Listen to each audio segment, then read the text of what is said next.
வடக்கு கிழக்கில் நேற்று இடம்பெற்ற ஹர்த்தாலை தமிழ் மக்கள் வெற்றிகரமாக தோல்வியடைய செய்துள்ளனர் எனவும், யாழில் ஹர்த்தால் கடைபிடிக்க சென்ற சுமந்திரன் அது தோல்வியடைந்ததும் வவுனியாவிற்கு சென்றார். ஆனால் அங்கும் அவர் மூக்குடைப்பட்டார் என நாடாளுமன்ற உறுப்பினர் MKM அஸ்லம் தெரிவித்துள்ளார். சட்டமூலத்தின் மூலம் மிக முக்கியமான 2 நிறுவனங்கள் அமைக்கப்படுகின்றது. முதலாவது நிறுவனமாக பப்ளிக் டெப்ட் மேனேஜ்மெண்ட் ஆபீஸ், அதாவது இந்த பகிரங்க தனிசு முகாமித்துவ காரியாலயம் நிறுவப்படும். அதே போன்று கோஆர்டினேட்டிங் கமிட்டி ஒன்று உருவாக்கப்படும். இந்த கமிட்டியோட உருவாக்கத்தின் மூலம் சில கிரைட்டீரியாக்கள் மூலம் இந்த கடன் கொடுக்கல் வாங்கல், கடன் கொடுப்பனவுகள் ஒழுங்குபடுத்தப்படுகின்றது. நாங்கள் ஏதோ ஒரு வங்கியில் நாங்கள் கடன் பெறுவோமாயின் அந்த வங்கி நிச்சயமாக பார்க்கும் இந்த கடனை இவர்கள் எவ்வாறு மீள வழங்குவார்கள் அல்லது இந்த கடன் மூலம் கடன் பெறுவதன் மூலம் எதிர்பார்க்கப்படும் இலக்கு அடையப்படுமா என்று பார்ப்பார்கள். ஆனால் கடந்த காலங்களில் எமது அரசாங்கம் பல அரசாங்க வேலை திட்டங்களில் கடன் பெற்றுள்ளது. ஆனால் அது முறையாக பயன்படுத்தப்பட்டு ஒரு மூலதனமாக பயன்படுத்தப்பட்டு நாட்டினுடைய சொத்துக்கள் அதிகரிப்பு அல்லது ஒரு வருமானத்தை அல்லது ஒரு நல்ல சேவையை பெற்றுத்தரக்கூடிய வேலை திட்டங்களாக நிறைவு பெறாமை தான் நாங்கள் காணக்கூடியதாக உள்ளது. மிக நல்ல உதாரணமாக எங்களுக்கு கூறலாம் சூரியவ கிரிக்கெட் கிரவுண்ட், அதே போன்று கான்ஃபரன்ஸ் ஹால். இவ்வாறான எந்த பெருமதியும் இல்லாத வேலை திட்டங்கள் இந்த நாட்டில் ஏனைய முன்னைய காலங்களில் நடைபெற்றதை நாங்கள் காண முடியுமா உள்ளது. எனவே ஒரு பொறுப்புள்ள அரசாங்கம் நிச்சயமாக ஒவ்வொரு விடயங்களையும் நாங்கள் ஒழுங்குபடுத்த வேண்டும் என்ற நோக்கில் இந்த சட்ட மூலங்களை ஒழுங்குபடுத்துகின்றோம். புதிய விதிமுறைகளை நடைமுறைப்படுத்த ஒழுங்கு விதிகளை உருவாக்குகின்றோம்.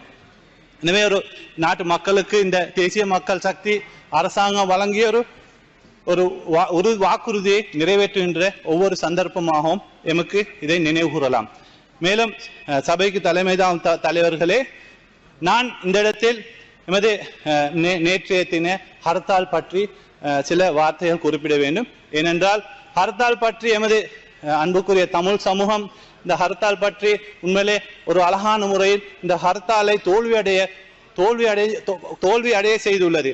இதுக்கு நல்ல ஒரு உதாரணமாக அல்லது ஒரு சான்றாக கூறலாம்.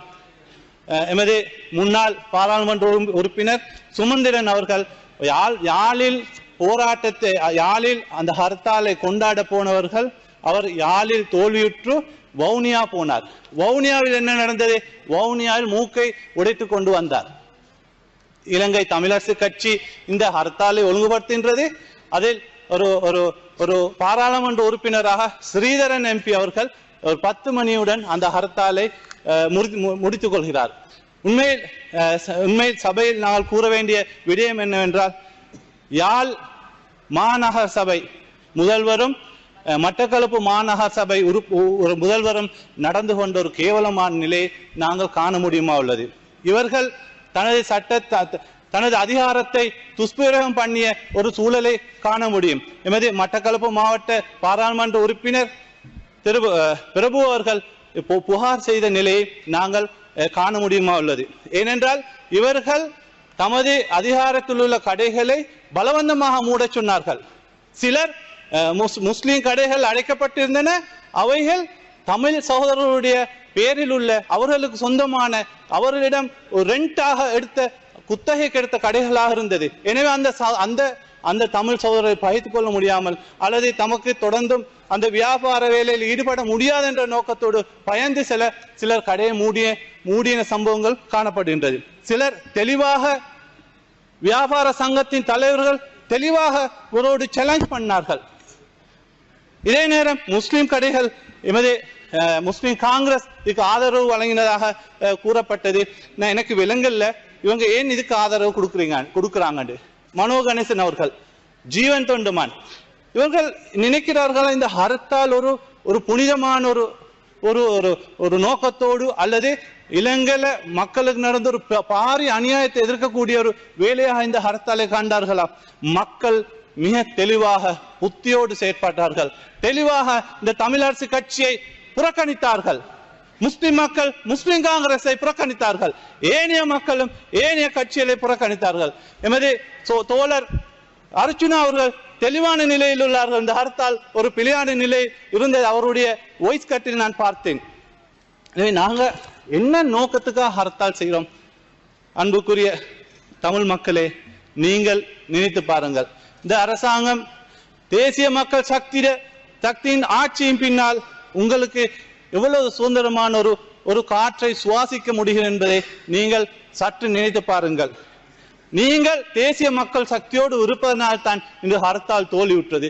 சிலர் தமிழரசு கட்சி தெளிவாக அவருடைய அரசியல் நோக்கத்துக்காக இந்த ஹர்த்தாலை திட்டமிட்டார்கள். ஒரு அம்மா சொல்கிறார், இவர்கள் சரியான தலைவர்கள் என்றால் வெயிலில் நிற்க வைத்து உண்ணாவிரதம் செய்யுங்கள் என்று ஒரு அம்மா சொல்கிறார். நாளாந்த ஜீவனோபாயத்தை இழக்கும்படிதான் இந்த ஹர்த்தாலை இவர்கள் திட்டமிட்டுள்ளார்கள். எனவே நாங்கள் எமது அரசாங்கம் தெளிவாக இருக்கின்றது. எமது அரசாங்கத்தின் இன்றைய மிக முக்கியமான அமைச்சர் எமது சகோதரர் விமல் ரத்நாயக்க ஆரம்ப நாளிலிருந்து இன்று வரை ஒன்று இனவாதத்தை எதிர்த்து குரல் கொடுக்கிறார்கள். இனவாதத்தை தலதூக்க விட மாட்டோம் என்று பாராளுமன்றத்தில் உரத்த குரலில் சொல்கிறார்கள். அதே போன்று எமது ஏனைய அமைச்சர்கள், அதே போன்று பாராளுமன்ற உறுப்பினர்கள், நீங்கள் உங்களால் நிரூபிக்க முடியுமா இந்த அரசாங்கம் எந்த ஒரு இடத்தில் சரி இந்த தமிழ் மக்களுடைய உரிமையை அல்லது முஸ்லிம் மக்களுடைய உரிமையை திட்டமிட்டு இந்த உரிமையை இழக்க செய்த என்பதை யாராலும் என்று சொல்ல முடியாது. நாங்கள் மிக தூய்மையாக எமது மக்களுக்கு நாங்கள் சேவை ஆற்ற வேண்டும் என்ற நோக்கத்தில் தான் இன்று நாங்கள் அரசியல் செய்கின்றோம். எனவே நாங்கள் தெளிவாக இருக்க வேண்டும். இந்த ஹர்த்தால் ஏனைய சமூகத்தினருக்கும் ஏனைய பிரதேசங்களுக்கும் ஒரு நல்ல ஒரு முன்னுதாரணமாக இருக்கும் என்பதில் எந்த சந்தேகமும் இல்லை. எமது ஒரு வியாபார சங்க தலைவர் கூறுகிறார், அரச சொத்து அரசாங்க டீசல் அடித்துக் கொண்டு வந்து எமக்கு நீங்கள் ஓர்டர் போடுகிறீர்கள். சில சபை மாநகர சபை முதல்வர்கள் சிலர் பலவந்தமாக இந்த கடையை மூட சொன்னார்கள். உங்களது லைசன்ஸ் கேன்சல் ஆக்கப்படும் என்று சொல்லி பலவந்தமாக கடைகளை மூட சொன்னார்கள்.